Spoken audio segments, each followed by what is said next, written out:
What we are is an adult day respite center for folks that may have Alzheimer's, dementia, someone may have had a stroke and they're recovering, and we're helping them with that. We certainly give folks a lot of things to do throughout the day. The activity program that we do, we offer medical monitoring. We have a nurse on duty the entire time we're open. First thing I do every morning is I greet my client. That way I know their mood, know their well-being, and I can determine if that if that problem has changed. If I see one of my clients, their mental status change, I bring them in here and I talk with them. I ask them about how their night was. I do a full head-to-toe assessment on them to see if maybe the medication, if they took a different medication, if something else physically is going on with them.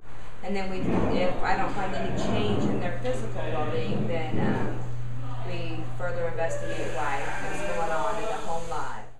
We have a pretty intimate environment. We have about 20 folks a day that come, and they're sitting with their peers at tables, and they're grouped by cognitive levels of ability generally, and we do a lot of engagement, social engagement and interaction where the staff will initiate some conversations, except a lot of times our folks are talking amongst themselves anyway. If they don't, we'll certainly initiate those and try to prime the pump, as it were, and get folks interacting with each other, and so they can have a more socialized environment. And we had the 6 minutes. No, listen to me, she'd be so disgusting. Who said you want to get something? I ain't got one.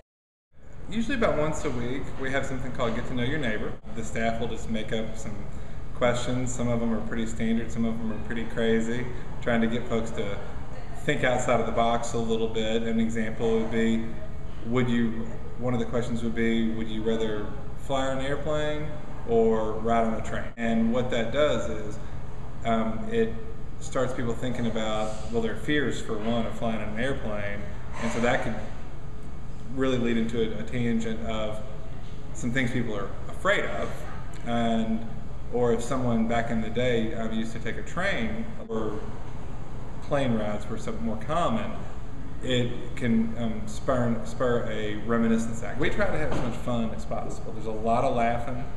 The staff that work here are fantastic. Everybody has their own niche, and the way they are elicits certain responses, and usually, 99% of the time those are positive responses. It is loud at our center. It's not a place for the meek or quiet. We want people to jump in and have as good a time as possible.